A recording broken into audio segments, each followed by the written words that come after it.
안녕하세요. 제도권 주식 분석입니다. 자, 오늘 하루도 고생 많으셨고요. 저는 또 이 참 멘탈이 약한 건지 몸이 약한 건지 꼭 이렇게 좀 무리할 때마다 꼭 편도선이 부어서 오늘 결국에는 약을 잘 안 먹는데 오늘 약을 먹고 좀 정신 차리고 이제 빨리 방송한 다음에 자려고 이렇게 준비를 했습니다. 개인적으로는 이 증시 회복 때 유망한 종목이라는 이 제목을 쓰면서 이제 늘 좋았던 기억들이 있었거든요. 그래서 개인적으로는 좀 더 나은 앞날이 기다리고 있지 않나 생각을 합니다. 희망 드리려는 게 아니라 어쨌든 3천선을 계속해서 버텨주고 있다는 거에 대해서 저는 좀 의의를 두고 싶고, 일단 가격들이 제가 보는 대형주들이 일단 저렴한 가격 부근에서 잘 형성되어 있다 보니까 사고 싶은 종목도 많고 마음이 가는 종목들도 많아서 여러분들한테 좀 소개를 시켜드리도록 하겠습니다. 편도선이 부어서 좀 작게 말하는 대신에 마이크에 가까이 대고 있으니까 어떻게 들릴지는 잘 모르겠습니다. 좀 양해를 미리 부탁드립니다. 일단 시장부터 좀 정리를 해보면 지난 방송 때 말씀드린 것처럼 일단은 금리에 대한 이슈를 빼놓고는 현재 시장에 대한 부분들을 논할 수가 없겠죠. 일단 실질 금리가 반등한다라고 지금 우려한 상황에서 3천선을 지켜냈다라는 게 가장 중요한 포인트이긴 합니다. 그래서 실질 금리가 계속해서 시장 금리가 반등하다 보니까 연준도 맞춰서 금리를 인상을 할 수밖에 없는 이제 그런 식으로 해석이 되고 있고, 계속해서 금리가 반등을 하다 보니까 3월 FOMC에서 연준 의장이 인플레이션 목표치에도 불구하고 금리를 23년까지 인상하지 않겠다라고 공언을 했습니다. 인플레이션 목표치를 찾아봤어요. 왜냐하면 지금 현재 가장 문제되는 게 통화 가치는 낮은 상태이죠. 워낙 경기 회복을 위해서 경기 부양을 위해서 화폐를 많이 풀어놓다 보니까 화폐 가치가 낮은 상태에서 계속 물가는 오르는 이 갭 차이가 자꾸 벌어지는 게 문제가 되는 건데, 이 인플레이션 목표치라고 하는 것은 2%를 제시를 했습니다. 2%를 제시를 했고, 한 10년, 15년 놓고 봐서 이 인플레이션 물가 지수가 1.5에서 한 1.7 수준으로 계속 유지를 하고 있었고, 현재 2020년 3월에도 1.7 정도로 유지되고 있습니다. 인플레이션이 높은 상황이긴 합니다. 그래서 만약에 현재 같이 이제 돈을 계속 풀어서 만약에 물가가 2%까지 오른다고 하더라도 금리 인상을 하지 않겠다라고 공언을 한 거죠. 이제 무슨 말씀인지 이해가 되실 거라고 생각합니다. 그래서 계속해서 벌어지면 안 되지만 벌어짐에도 불구하고 23년까지 금리 인상을 하지 않겠다라고 시장에 이렇게 공언을 하면서, 근데 얼마나 경기가 안 좋으면 이렇게 공언을 하겠냐라고 하면서 오히려 악재로 해석이 됐었습니다. 그래서 채권 수익률이 이제 자꾸 올라가다 보니까 주식시장이 채권보다 좀 더 괜찮다라는 것을 이제 주식시장이 증명을 해야 되는 이제 그런 상황이었습니다. 2023년까지는 금리 인상이 뭐 0%에 가깝다라는 내용이었고, 이렇게 올린다, 2023년 3보다 더 이상이 된다고 하면 금리를 많이 올릴 가능성이 있다라고 이렇게 연준 의원들이 예측을 한 자료까지 있습니다. 어쨌든 금리를 한번 인상하기 시작하면 꾸준하게 연속적으로 올리는 이런 경향들이 있어서 좀 한번 올리면 우려된다라는 부분들이 시장에 엄청나게 큰 이벤트이긴 합니다. 그래서 연준이 언제 이 스탠스를 갑자기 바꿔버릴지에 대한 시장의 이슈는 늘 있었는데, 공언을 한 다음에 왜 시장이 이렇게 반응하지라고 생각했는데, 역시나 다우나 나스닥은 조금 다른 얘기이긴 하지만 일단 다우는 안정적인 모습을 좀 찾아가는 그런 형태를 보여주고 있습니다. 그래서 오늘의 명언인데요. 뭐 다 아시는 내용이지만 결국에는 무섭다고 아무것도 하지 않으면 결과도 아무것도 없다. 비트코인이 3천만 원에서 1천만 원, 500만 원, 200만 원까지 떨어질 때 아무것도 안 하면 현재 6천만 원, 7천만 원을 누릴 수가 없다. 이렇게 해석하더라고요. 그래서 뭐라도 해야 되는데 결국에는 이제 죄송합니다. 시장 공부를 좀 하면서 일단 좋은 장에 현명하게 대처하는 쪽으로 좀 노력을 해야 될 것 같습니다. 금리가 중요하긴 하지만 결국에는 금리에도 불구하고 결국에는 증시, 주식시장을 움직이는 것은 결국에는 기업 실적입니다. 그래서 매출액이 결국에 올라가고 결국에 영업이익이 올라가면 결국에 주가도 상승할 수밖에 없는 이제 그런 상황입니다. 예를 들면 시총이 2조짜리인데 이제 뭐 영업이익이 늘어나서 한 영업이익이 2배로 늘어났으면 퍼가 10배라고 하면 결국에는 이제 2배 올라가야 정상이거든요. 그래서 주가에 결국 올라가는 것은 실적이 제일 중요하다. 그래서 기본적으로 아무것도 안 보더라도 결국에는 뭐 지난 히스토리랑 그리고 좀 상장사나 유망한 종목 같은 경우에는 대부분 증권사 애널리스트들이 이제 다음 연도의 실적을 예측을 하잖아요. 그래서 그 부분들을 기본적으로 참고하면서 좀 예측할 수 있는 부분들이 필요합니다.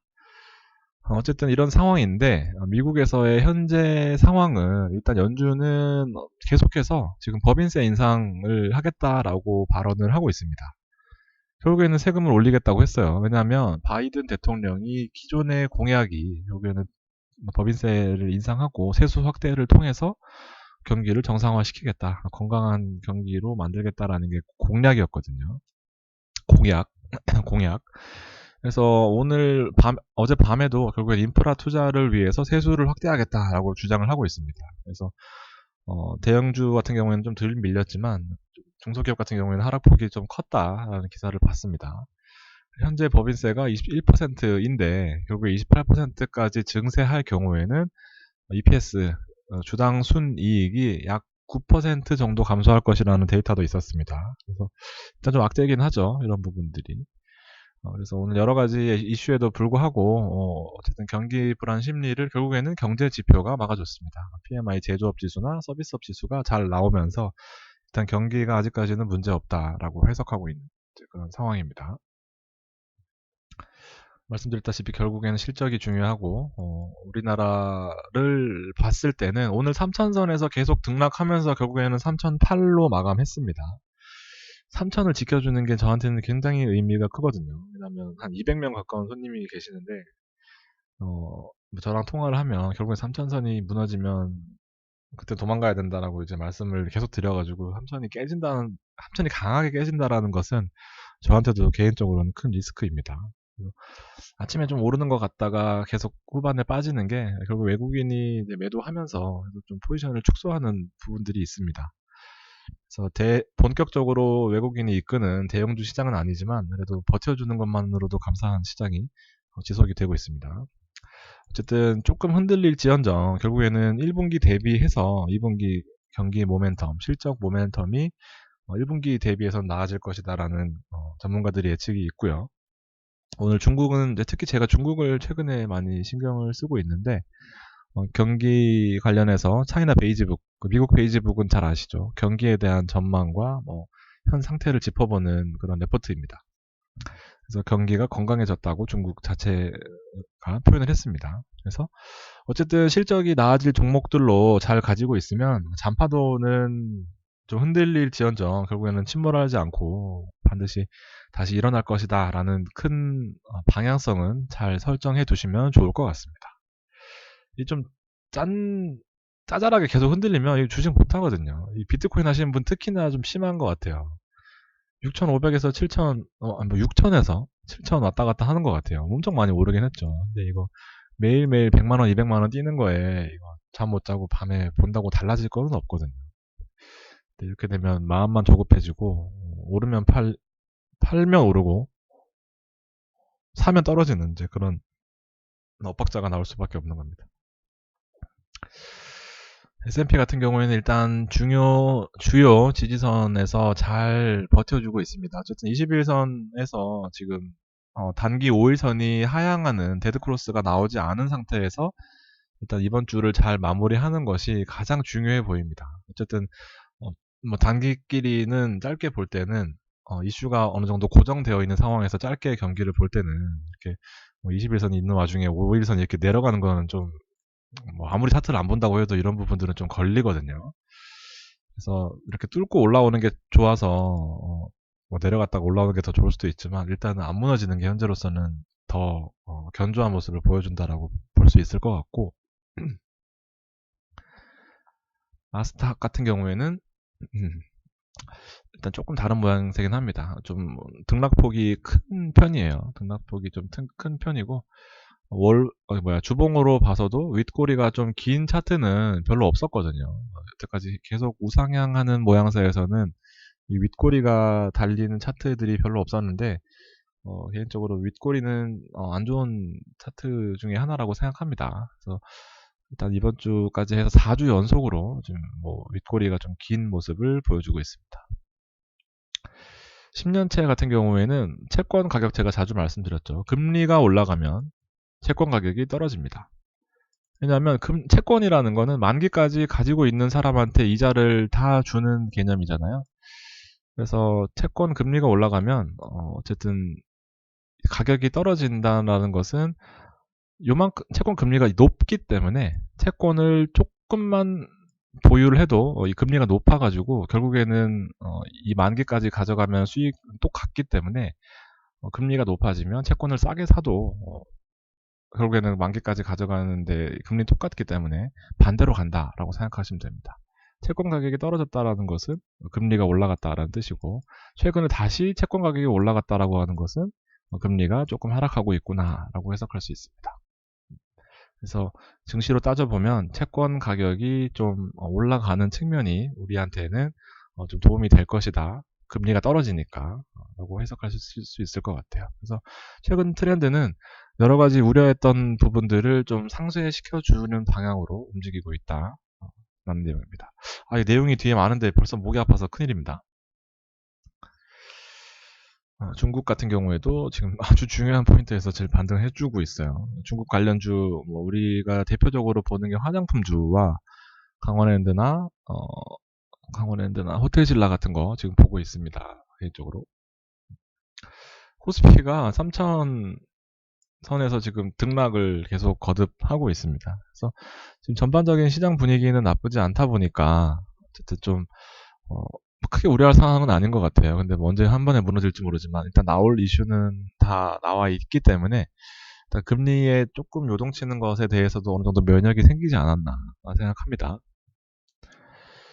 오늘 시가총액 상위에 있는 대형주들이 대부분 상승을 해주면서 일단 안정적으로 시장을 떠받쳐줬고 개인적으로는 셀트리온에 대해서 단타가 좀 주요했습니다. 30만원 밑으로는 단타가 괜찮다고 말씀드렸는데 일단 좀 소소하게 이렇게 단타하면서 또 즐기시면 될 것 같고 여전히 개인의 매수세가 계속해서 이어지고 있는 와중에 외국인 매도세가 좀 줄었습니다. 판단하실 수 있을 것 같고 주요 업종 특히나 이제 시장을 좀 이끌어 갈 수 있는 업종들은 이제 서비스 업종하고 전기, 전자, 화학 업종인데 외국인들은 일단 아직까지 본격적으로 매수세에 가담하지 않았음에도 불구하고 3천선을 지켜주고 있다. 특히나 금리 인상이 언젠가는 될 것이다 라는 측면 때문에 우리 잘 팔고 나왔던 KB금융이랑 신한지주가 속해 있는 금융업이 오늘 또 반등하는 모습을 보였습니다. KB금융 같은 경우에는 오늘 외국인이 좀 담는 모습. NC소프트, 아모레퍼시픽, 셀트리온, 신한지주, 현대해처럼 다 있네요. 보고 있는 거. 이렇게 보시면 될 것 같고 물산이 오늘 좀 많이 올랐어요. 하나솔루션이 있고요. 개인 같은 경우에는 네이버, 하이닉스, 카카오, 글쎄요, 잘 모르겠습니다. 특별히 눈에 띄는 그 수급 금액, 매수세가 많이 들어오진 않았기 때문에 일단은 짚고만 넘어가도록 하겠습니다. 기관 순매수 상위에 있는 종목 역시 큰 포인트는 없었고요. 결국에는 하나솔루션이 오늘 아침에 제가 VIP 커뮤니티에 남겨드렸던 게 2%대 상승이었습니다. 한 달 전에도 가지고 계신 분 계시다고 여러분 말씀해 주셨는데 그래요, 맞아요. 추천해드렸던 적이 있었고 하나솔루션하고 OCI랑 그다음에 효성 TNC랑 여러 가지 있었습니다. 그래서 오늘 2%대 사셨던 분들 한 3, 4% 혹은 5% 수익 나셨을 것 같고 일단 뒤에 다시 한번 하나솔루션에 대해서 말씀드리도록 하겠습니다. 일단 종목 제가 지난 방송 때 보여드렸던 거고 일단 효성 TNC는 잘 팔고 나오셨을 것 같고요. KB금융 마찬가지고 OCI 마찬가지고 화이트제로도 38,000원 부근에서 일단 잘 정리하셨을 것 같습니다. 금호석유는 이제 그 이후로 한 10% 가까이 올랐다가 빠졌고 이거는 제가 공식적으로 말씀드리진 않았습니다. 왜냐하면 이게 너무 많이 물려 있어서. 두산퓨얼셀 지금 49,000원에서 5만원 왔다 갔다 하고 있는 것 같고, 아주 좋은 종목. 이노션도 6만원 왔다 갔다 하는 것 같고, 아모레퍼시픽 계속 오르고 있고요. 아모레퍼시픽을 팔고 나왔기 때문에 다시 들어가는 건 좀 그래서 한국콜마, 강원랜드 잘 가고, 테슬라 잘 가고, 삼전 8만원대에 안 사면 언제 사겠습니까? 삼전 현대제철 엄청 올랐죠 오늘. 포스코 중국이 일단 가장 좋은 포지션에서 반등해주고 있고, 경기가 건강해졌다라는 것은 결국 구리나 뭐 강판, 강 H빔 등등 철강 기반으로 한 이 우리나라의 대형주들 위주로 좀 수혜를 받을 수 있는 가능성이 크다고 봅니다. 그래서 잘 가지고 계신 분들은 많은 수익 났을 것 같고요. 5G에서 최근에 KMW도 엄청 좋은 자리에서 반등해주고 있고, 터진 시스템은 상대적으로 그동안 KM에 밀렸지만 최근 들어서는 중요 포인트에서 반등하면서 오히려 더 강한 모습 보여주고 있습니다. 현대해포조선 58,000원에서 뭐 6만원 사이에서 잘 매도하셨을 것 같고, 한샘도 10만원 초반이었는데 108,000원을 찍고 뭐 왔다 갔다 하고 있는 것 같습니다. 어쨌든 우량주들은 선방하고 있는 것 같고, SDI 오늘 조금 들어갔고, LG화학도 조금 들어갔고, 하나솔루션 많이 들어갔고요. 이게 조금 그렇고요. 이노베이션 진짜 하루에도 몇 번씩 팔고 싶지만 일단 제가 해놓은 말도 있고 여러 가지 있기 때문에 자금 부족에도 불구하고 들고 있습니다. 어제 구독자분 자주 좋은 말씀 남겨주시는 분 중에 한 분이 너무 스트레스 받지 말라 하시더라고요. 제 종목으로 100% 구축하고 있는 게 아니다 보니까 사실 제가 이제 직접 오프라인에서 관리하시는 분들은 거의 이제 제 의견이 90% 이상 반영이 되다 보니까 이제 여러분들도 그럴 거라고 생각했는데, 생각해보니까 그렇지는 않을 수도 있다라고 생각이 들어서 저는 이제 지금처럼 조언을 드리는 역할을 하고 판단은 여러분들이 꼭 하시는 걸로 그렇게 하셨으면 좋겠습니다. 그래야 저도 좀 부담이 덜하고 자연스럽게 종목도 많이 드리고. 저 웅진으로 저 60% 수익이거든요 지금. 금호석유도 뭐 말씀드렸었고, 그 다음에 진양 TNC, 진양 산업인가? 단타 쳐서 종목도 잘 모르겠네요. 그렇게 좀 편하게 단타도 드리고 하려면 이제 여러분들이 잘 판단하셔서 하시면 좋을 텐데, 아무튼 저도 좀 이제 정신을 차리고 이게 좀 올라와줘야 자신감이 좀 생길 것 같습니다. 아무튼 개인적으로 나쁘지 않지만 여러분들이 걱정이었는데 100%가 아니다라는 말씀을 듣고 좀 힘을 얻었습니다. 책임 회피하지는 않겠습니다. 하여튼 SK이노베이션은 뭐 나중에 올라오겠지만 현재로서는 힘든 건 사실이니까, 하여튼 같이 마음고생 하시는 분들한테 이제 위로의 말씀과 죄송한 말씀을 드립니다.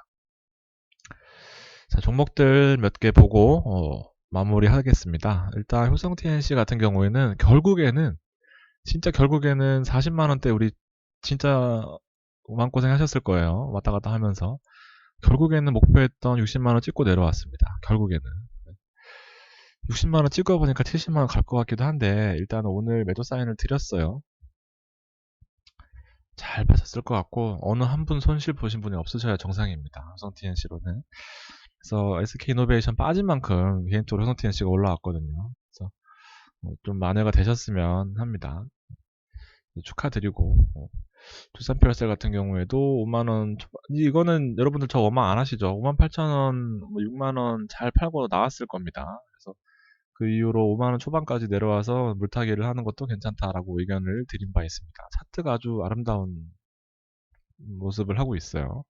한 번도 경험해보지 못한 121선 아래에서 지금 좀 기회를 주고 있는 듯한 모습이고, 앞서 말씀드렸던 실적 부분에서 그냥 여기 하나로 끝나는 것 같습니다. 앞으로 수소 관련돼서 전 세계가 그린 뉴딜 정책 또 여러 협약 같은 것들로 인해서 수소에 관심을 가질 수밖에 없는 이제 그런 모양새다 말씀드릴 수 있겠습니다. 앞서 바이든 대통령의 그 대통령 공약 중에서 이제 부자 증세, 뭐 여러 가지 증세를 통해서 경기를 정상화시키겠다라고 공약을 실천하는 모습을 보여주고 있습니다.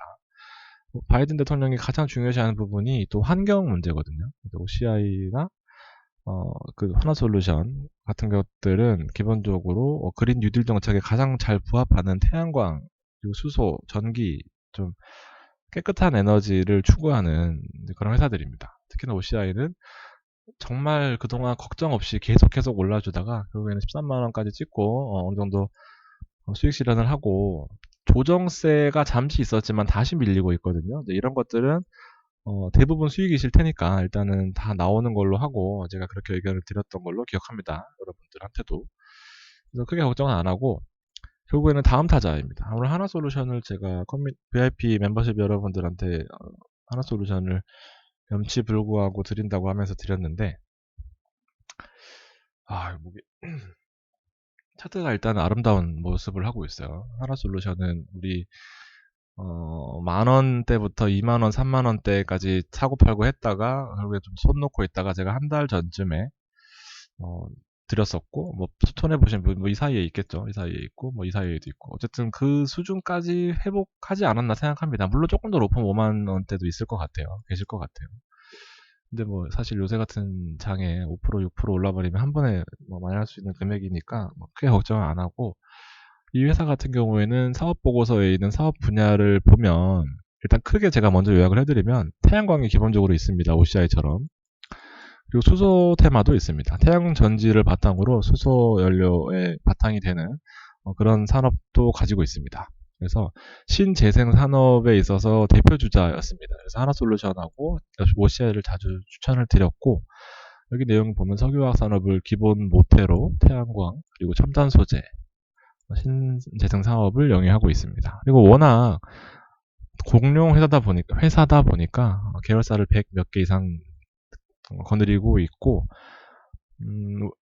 연결력 묶이는 회사 규모가 큰 회사들도 많이 있습니다. 원료 부분에 하나솔루션 기본적으로 가지고 있고 케미칼 있고 하나솔루션, 하나컴파운드, 유통 부분에 하나갤러리아 타임월드, 태양광 부분에 하나솔루션, 태양광 부분에 뭐 하나큐셀이 기본적으로 배터리 하는 회사입니다. 그리고 하나도시개발 등으로 구성되어 있습니다. 그래서 자세한 내용들은 사업의 내용을 참고하라고 해서 사업의 내용을 참고한 것을 제가 요약을 해왔습니다. 사업 부문별 전략은 기본적으로 수소만 가지고 와도 태양광 플러스 수소의 테마를 기본적으로 가지고 있어요.